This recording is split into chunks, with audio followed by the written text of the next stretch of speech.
I'm Justine Cassell. I'm a professor at Carnegie Mellon, and I'm also the Associate Vice Provost for Technology, Strategy, and Impact.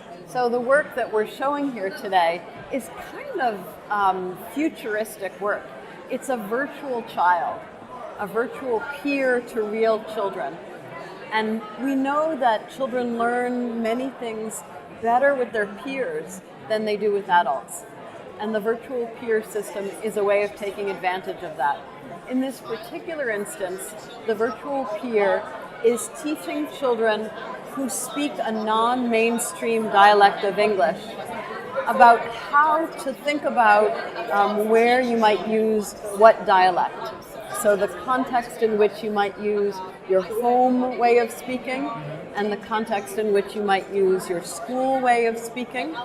And at the same time, what that notion of different styles of speaking has to do with scientific language and everyday language.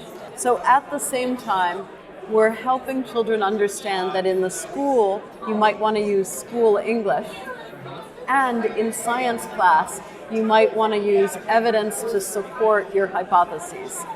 And we're bringing those two concepts together through the use of a virtual peer that can play with real children and help them understand those concepts of science communication and the use of dialect.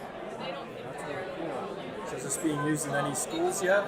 We've been testing it in a number of Pittsburgh schools, and it's met with a lot of favor from kids. Kids love it. They find this exciting, and we see how engaged they get with the virtual peer, and they say, no, that's not the way to do it.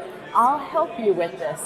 So they kind of take that virtual peer as not real because they know it's a cartoon character, but as a way to encourage, it somehow encourages them to think more deeply about concepts that teachers have a hard time conveying.